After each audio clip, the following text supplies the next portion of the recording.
Hello everyone, I'm Dipali Gupta and you're watching the IPH Talks, brought to you by Landmark the Bookstore and Indra Publishing House Bhopal, in association with Westland Books. I extend a hearty welcome to one and all. Landmark the Bookstore was established in the year 2002 and is one of the leading bookstores of Central India. Indra Publishing House was established in the year 2004. Till now, we have published more than 1,000 titles. Our authors are not only from India, but also from USA, UK, Ireland, etc. And other than English and Hindi language, we also publish books in Marathi, Gujarati, Sindhi, Oriya, and other languages. Today, we have a wonderful personality with us who doesn't need an introduction. We fall short of words to praise him. He is one of India's most famous international actors. He has just released his best-selling autobiography, Stories I Must Tell, The Emotional Life of an Actor, to great critical acclaim. He is none other than Mr. Kabir Bedi. You are welcome, sir. It's a Thank you, pleasure Dipali. and great honor to have you today with us. Thank you, Dipali, for that wonderful Yes, sir. introduction. I'm Yeah. most grateful and wonderful to be here at this landmark event. No Yeah, pun yeah. intended, landmark event, and talking to Bhawana Somaaya, who I've known for a long time, the Yeah, yeah. extremely distinguished journalist and one of the most recognizable faces in film journalism in Bollywood. And I'm delighted to be talking to her, having known her for many, many years. Yes, I would now like to give a short introduction of Mr. Kabir Bedi. Mr. Kabir Bedi's career has spanned 3 continents in 3 mediums: film, TV, and theatre, in Bollywood, Europe, and Hollywood for over 3 decades. He is most known for his roles in American television series The Bold and the Beautiful, the James Bond film Octopussy, his European series Sandokan, and his Bollywood blockbuster Khoon Bhari Maang. For Mr. Kabir, as Shakespeare said, all the world stage, his Sandokan Italian series broke all broadcasting records in Europe. For his lifetime achievements, he was bestowed Italy's highest civilian honor, Cavaliere, and knighthood. In theatre, he has starred at the Luminato Theatre Festival in Canada, in London's West End, and in India as Alique Pedamsi's Othello and Tughlaq. He is a long-standing voting member of the Academy of Motion Picture Arts and Sciences, which awards the Oscars. He is known for his social causes in India, most especially for Sight Savers India, which has restored the sight of over 5 million blind and visually challenged for free. Mr. Bedi lives with his wife, Parveen Dosanjh, a producer, on Juhu Beach in Mumbai. So viewers, I would like to show the book. Yes, this is the book that he has written. Viewers, we also have a legendary film critic, renowned author and editor, Padma Shri awarded Bhawana Somaaya with us, who will be in conversation with Mr. Kabir Bedi. You are welcome, ma'am. It's a privilege to have you today with us. Thank you very much. Yeah. For all the introduction you gave of Kabir Bedi. There were many things even I didn't know. Thank you. And now I would like to give your short introduction, ma'am. Bhawana Somaaya has been a film critic for more than 40 years. She has contributed columns to various publications. She is the formal editor of Screen and has authored several books on cinema that includes biographies of Hema Malini and Amitabh Bachchan. Her books are a point of reference for students studying cinema at the Whistling Woods Manipal University and now JNU, Delhi. She has served on the advisory panel of CBFC India and also the governing council FTII, Pune. She is chairperson of Tigerland India Film Festival, Madhya Pradesh, and the entertainment editor at 92.7 Big FM radio channel. Letters to Mother, English translation of the Prime Minister's Sakshi Bhav was published in 2020. Somaaya ji was conferred with Padma Shri in 2017. On camera, off camera will be her 18th book. So now, ma'am, I request you to be in conversation with Mr. Kabir Bedi. So over to Somaaya, ma'am. Thank you. Hi, Kabir. How are you doing? I'm doing well, Bhavana. So lovely to see you. And this is a very unequal contest because this debut author is being interviewed by an author of 18 books, so experience is very much on your side. And I have so many other experiences, and I don't think that writing should have been so difficult for you because you speak perfectly, so then you have to write perfectly. well, hopefully in my case that's true. It's not always true, but I have always had a love of writing, Bhavana, because my mother had a great gift for writing, as you can see from the letters that I've extracted in the book. I was trained as a copywriter, and I even wrote a short story that was included by Khushwant Singh in his collection of best Indian short stories. So I've always had the gift, but the difference between being a writer, like you are, and me is that having a talent for writing doesn't make you a writer. You have to sit down and write the book. And that's what I finally got down to doing after years of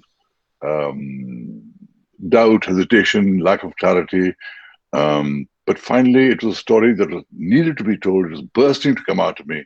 And once I knew how I was going to tell it, it just flowed like an exploding volcano with lava flowing on all sides.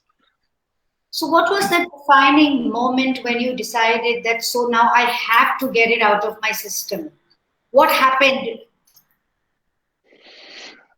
I mean, as I said, toying with this idea for the last 10 years actively and looking for ways to do it. I'd written various drafts and thrown them away because I said, yeah, it's something a fan would be interested in. Who else would be interested? I want my book to reach out to all generations, all people that were interested in film and human stories, and wanted to read a thrilling tale and thrilling book. So when the pandemic began, I really had time to think, and I got that clarity. Once I got that clarity, I sat down and I wrote it in a frenzy. The book wrote itself. It was a force bigger than me. It just took over. And most writers say that the book takes over you, and it has to be frenzied without a bladder break, without food break. Only then can you complete a book. no, I must say, I did take bladder breaks, I did take food breaks, but not much else. All day I would write and left everything else. Telephone calls, emails, social media, news, friend, everything went into the evening. Days I just kept clear, and my wife Parveen certainly helped me protect me from a lot of distractions that come into the life of a celebrity. So what was the process? Like you would start at what time in the morning, and did you first make your chapters, or you just let it flow, and after that you divided them into chapters? You are not a professional writer. You are a good writer, but you're not a professional writer. Right. What helped you in organizing your thoughts? I sat down and I would write from about 5:30 in the morning. I made myself into a morning person. I stopped reading 6 newspapers in the morning. I stopped doing all the things that distract me in the mornings and just put that time into writing. And then I just wrote, breaking for breakfast, lunch, and a few minor breaks. But basically, I wrote all day. How did I choose the order of chapters? Originally, I thought I would start with Pratima's chapter and then the chapter on Parveen, and then do a flashback to my days in Delhi, which is now the opening chapter. But then I thought, I wrote it that way. And then I thought, it's all very well saying I'm in advertising and I meet this wonderful girl who I don't want to date, and then I got lured into it. So we were talking about that, but people don't know who I am.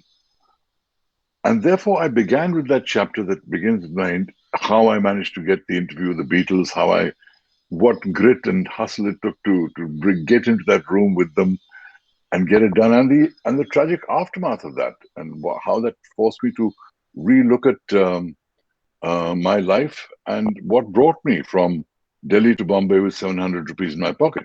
These were the so therefore, that's where I began my story. And then other things follow. I mean, I'd be curious to know what your writing process is as well, as to how you... But my writing process, we'll talk a later time. Today, the show is on you. So I think the meeting the Beatles and Yes. observations and the description of it, you have a terrific memory because you are recounting very minute details about who was sitting where and how Right. it was spread and how you go from one room to another. And we have all grown up on Beatles, so we are all crazy about the Beatles. So it's a mind-blowing episode. It is. It was mind-blowing for me, because to be in the same room with the Beatles, who were not just my biggest musical idols, who symbolized the whole age, the most exciting decade of the 20th century, to be in the same room with them, and all the things that I said to them, all the cheeky questions I asked them, their replies, and the after. So that was certainly a turning point in my life, absolutely. And it's detailed in great detail in my book. I won't recount all that because I think people need to read that to know what the real jewels is, or what the jewels of that conversation are. For me, that Beatles was the hook. Yes. Because you're the first Indian who went and met the Beatles, and now you're telling me that story. I didn't know about it, and I'm fascinated with the descriptions. So what attracts me to your book and what makes it unconventional is that you are not following a very specific chronological order of your memories. I avoided that deliberately, yes. Yeah, and also it's not that forced flashback, flash forward. You are telling about yourself, then you're telling about somebody we all know like Pratima Bedi, then you're telling me about yourself, then you're telling me about your stints abroad and the experiences, then you're telling me also about Parveen Bhabi and your parents. Normally people start talking about their parents in the beginning, they come much later. Yes. Was that your decision or the editor helped you? No, that was entirely my decision. Bhavana, actually, I was originally thinking of self-publishing this book because I thought, what do publishers do? They'll get me publicity. I can match their publicity. I know how to do that. But then when I looked at the whole thing, I realized that getting into bookshops and keeping supply chains going, etc., and accounting going, etc., I could do it. It would just become a full-time job. And did I want that to be my full-time job? So I went to Westland, and Westland have been the best publishers I could ever hope to have. And they were absolutely magnificent. But it was a ready-made book. I'd planned where the pictures would come, what the order of chapters would be, everything. And they allowed all that. And they made a few good suggestions in terms of some of the text that I'd written. Karthika was absolutely magnificent. But that book is entirely the way I imagined it and wanted it to be. Because I felt my parents' story is not just because they were my parents. It would be a remarkable story even if they were not my parents. And therefore, it didn't matter that they had to come chronologically before. Because suddenly to throw people of this generation into the freedom struggle, into the sacrifices they made, into the talk of Netaji and Gandhiji and Gyani Zail Singh and Harkishan Surjit and Sheikh Abdullah, it becomes an alien world to this generation. And I wanted to relate this book to this generation. That's why I've dedicated it to young professionals like my son Siddharth, because I really thought it's important for them not only to know my story, but also to know the story of the times in which we grew up. What is it like to grow up in the 60s and 70s in Bollywood, 80s and 90s in Hollywood? What happens when you make disastrous financial decisions? What happens when you see extraordinary stardom in Europe? How does an actor traverse his life? Those are things I wanted to share. And the order in which I told the stories determined that. So by the time I come to my parents, the book has held you enough, you're committed enough to the book, you're riveted enough by the book to take this flashback and then discover, hey, this is a fantastic story in itself. And then you move on. So that's the way I structured it.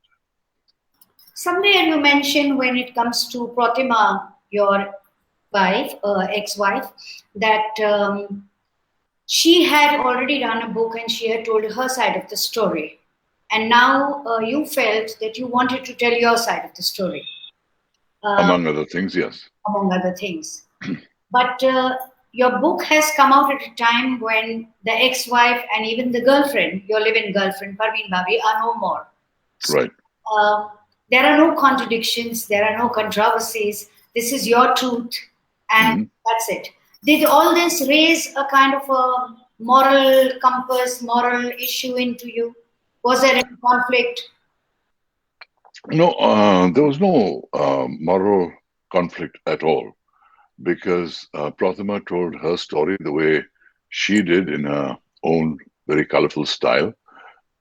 And at the time when she first thought of printing that book, as I said in my book, I opposed it because I knew that with her capacity for embroidery, she could do a lot of damage to herself and other people. And eventually it was printed. And that's Pratima's version of the truth. I haven't contradicted Pratima on any of the substantial issues. I agree. And I have added things that she didn't talk about in her book, which are also very much a part of our relationship. How we moved from a normal relationship into an open relationship, etc. And what it takes for a couple to do that, and what are the circumstances that create that. So I had no moral dilemmas in that sense, because this is my book, it was my truth, and it's the way I wanted things to be told. Yes, Pratima has passed away, but don't forget, her children are still alive. At least one of her daughters still alive, and her grandchildren are alive. They know the stories. So I basically had to be cognizant of the fact that there are people there to protect her legacy, but I had to tell my story. So it is important that I told it as honestly and truthfully as I could, and let the chips fall where they may. With Parveen as well, thankfully, just before I wrote the book, Karishma Upadhyay had done a whole biography on her. Yes. So there was that matching quantum of history that stated. And again, I didn't contradict Karishma's account in any way. I embellished in so many ways. She got a few facts wrong, but substantially she wrote the definitive book on Parveen.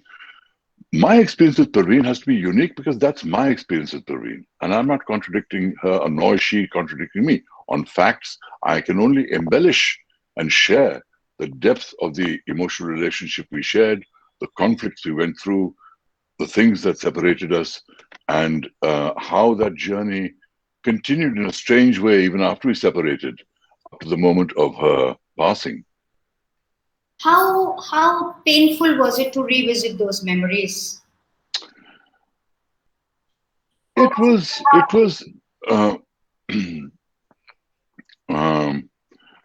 was difficult to visit those memories because there are parts of my life that I thought I'd never have to revisit. There were things that were extremely painful to me, as much as joyful, because I've also talked about the immense joy that each of these relationships gave me and all the wonderful things I got from them. But then again, there's the trauma of a divorce from Pratima, of how my relationship with Parveen ended and why it ended. And all that had to be clarified. So in one sense, it was painful to go back into all that. In another sense, it was very liberating to be able to tell the truth as I saw it. So people can judge for themselves where lies the truth. What I liked was the whole Sandokan memories, because as a journalist who was making her debut in the 70s, mid-70s, we were aware about what was happening. But there were no details at that time because the world was not such a small world. It's the technology that has made the world small. So I was quite fascinated with that Sandokan detailing, the way the promotions were happening. It was yes. Because that promotion is happening now in that aggressive fashion in our country. Yes, and those days there was no social media, there was no PR agencies, there were no things like that, where I could tell India what a massive star I was in Italy. Although the industry by and large knew, but it wasn't something that the common man on the street knew, that Kabir Bedi had become this mega star in Italy. It wasn't known. Then, of course, Sandokan I gave to Doordarshan to show, and a lot of people in India saw it, and people said, "Wow, that's a great film." But a lot of that time I wasn't here, so I'm not the greatest self-promoter in the world. Secondly, I needed to tell what happened and share the excitement of that whole period of an Indian actor becoming a megastar in Europe, internationally in certain ways, in many ways, and what that experience was like. So this is a reflection on that, a capturing of that. Because as you see, Bhavna, from my life, it's been a roller coaster. It's a roller coaster with tremendous highs and tremendous sorrows, great triumphs, many tragedies, achievements, setbacks. And that's the beauty of my story, because it's a very human story. And I don't spare myself for my own mistakes and frailties. How has the family reacted to the book? Pooja loved what I wrote. Alaya loved what I wrote, because this is their history too.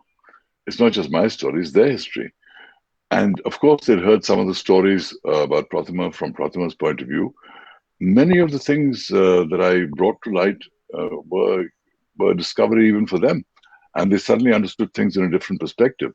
So the response of my immediate family has been very positive, and even to get an endorsement from my ex-wife, Nikki, was wonderful, and my son Adam absolutely adored finding out what his roots were.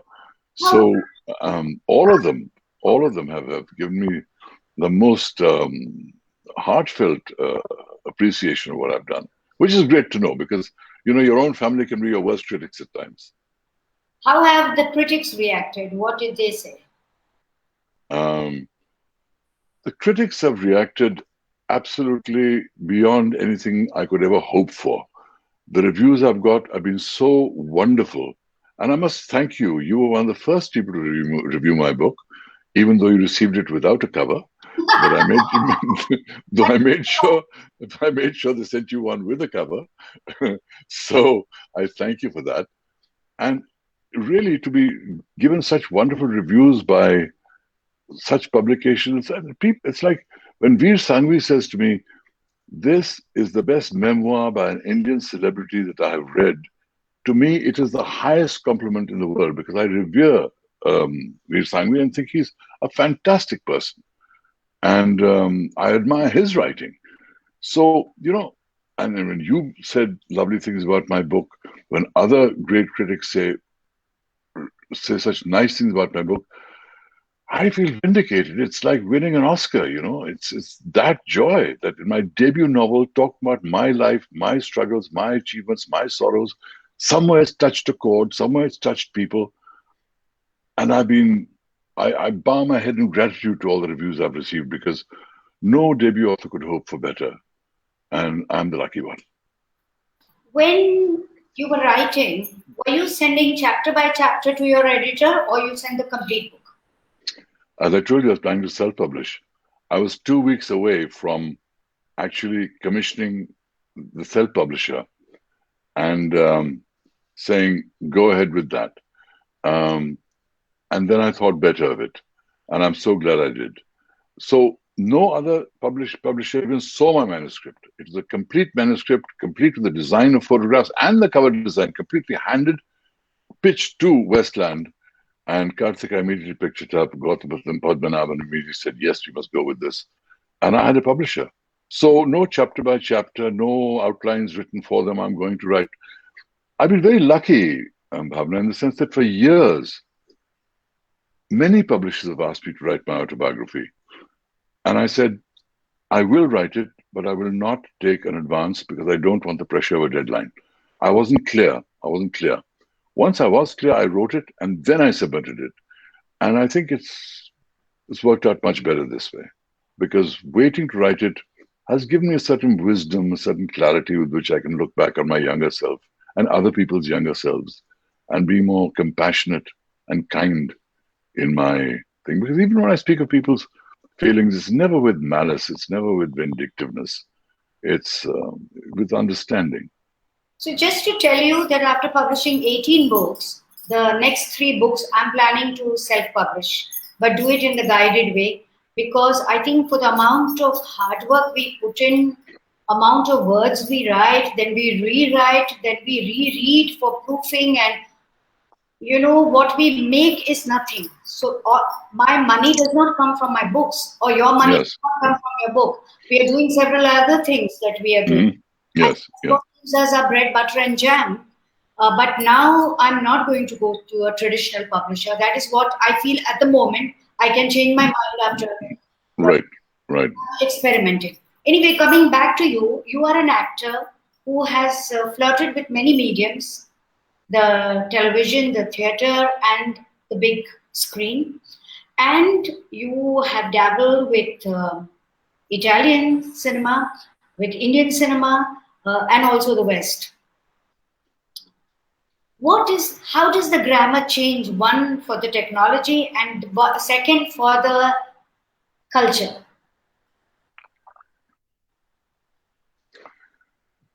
Bollywood of the 70s that I left and went abroad for 25, almost 30 years, was a very, as you know, run by families that had relationships with the distributors, and these families became the film establishment. Today, of course, the corporates have come in, the whole game has changed. Now the OTT players have come in, there's a whole new bunch of people that commission films and make them. Technology has changed beyond recognition. The amounts paid to actors have multiplied by factors of probably 10,000 compared to what it was earlier. Different countries have different ways. There's always been a far greater informality about the way films are made in Bollywood. Hollywood has always been far more structured, far more planned, far more bureaucratic layers.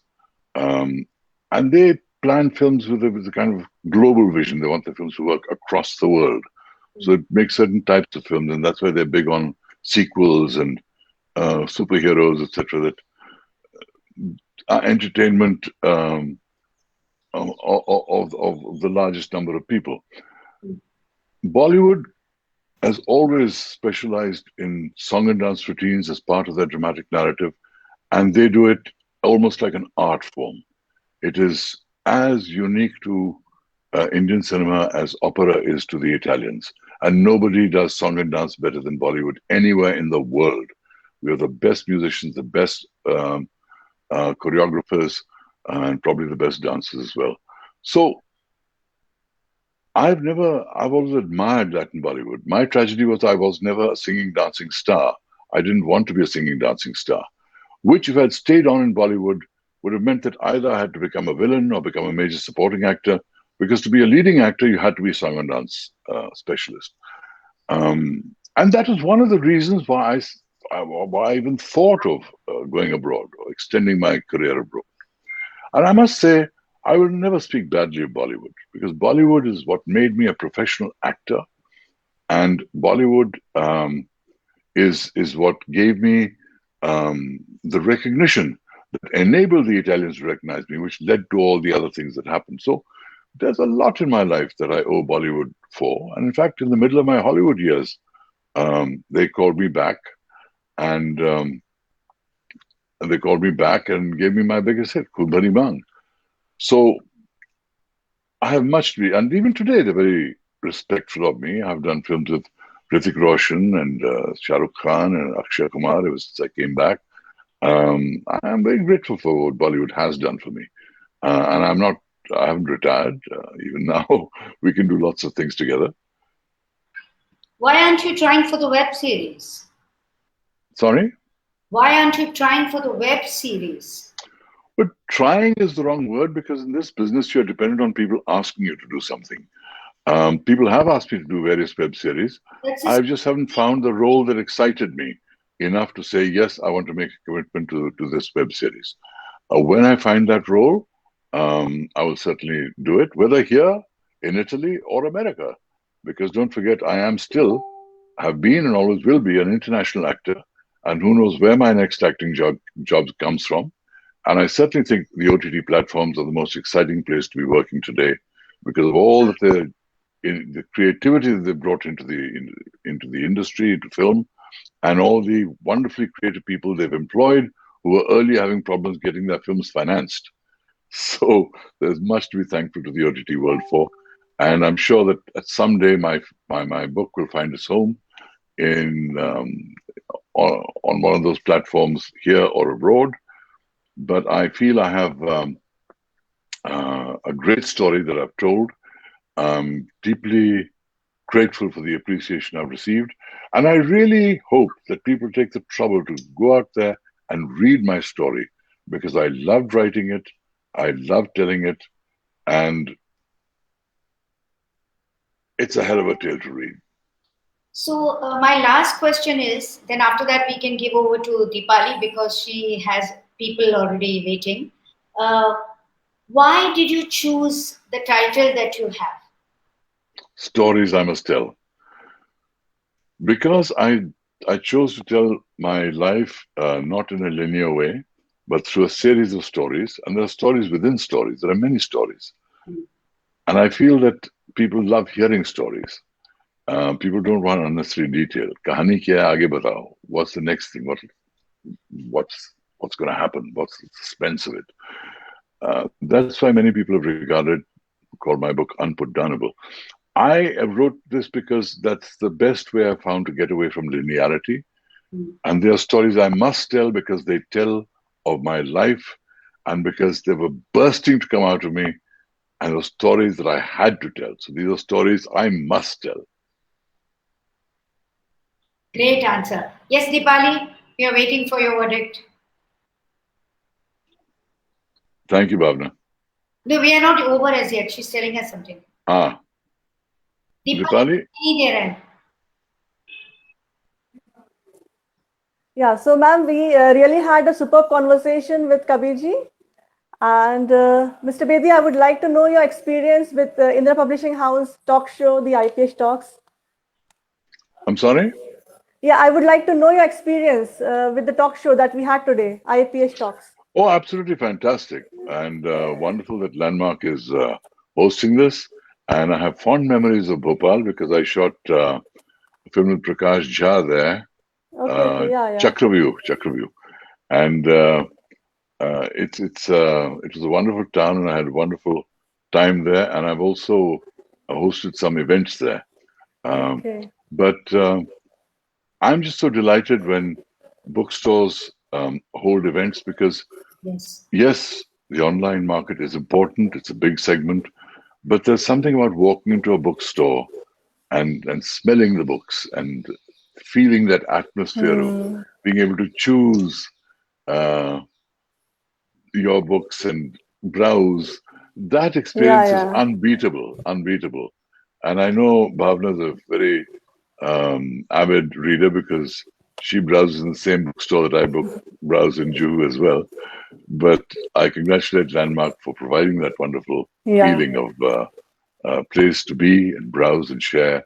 And I really, before leaving, I really want to thank Bhavna for her wonderful questions and for making this such a pleasant and wonderful and informative interview. So next time, sir, whenever you come to Bhopal, do contact us.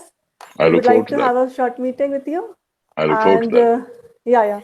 And I would also like to know your experience, Bhavna ma'am, with our talk show, IPH Talks. You know, it was absolutely wonderful. I am so proud of Indra Publishing House for doing this regularly because I keep getting updates of it. And I would have been a little hesitant if I had not met you guys in Bhopal when I did. But with which you and your husband, Manish, function. And I think the fact that Landmark is involved in this, अभी हम सब एक परिवार हो गए हैं, तो definitely ma'am. बहुत आपको शुभकामनाएं. और भोपाल शहर मुझे बहुत पसंद है क्योंकि वहाँ की तहजीब, वहाँ का खाना, वहाँ के लोग बहुत ही सिंपल हाई थिंकिंग है. अच्छा. Okay, sir, if you don't mind, there's a question from Berlin. A person wants to ask. Like the question is, do you watch your own films? What's it like to see yourself on screen? Like, do you like to see yourself on screen? And do you watch your own films? The person wants to know this. It's always a very interesting experience to see oneself on screen. Because, you know, in that sense, film immortalizes you because you see yourself age 20, age 25, age 35, age 45. And in looking at yourself, you remember the way you were then. Forget the role, the way you were then. That's one thing. But also, with age, as you pick up more skills, as you pick up more understanding, you say, I could have done that way. I could have done that way. I could have added to that way. You always think of ways which you could improve yourself. But at the same time, it's a very lovely experience to see yourself because you see the younger self, not just in your mind, but almost there. Yeah. And you relate to everything else that was happening in your life beyond the role that you were playing. So,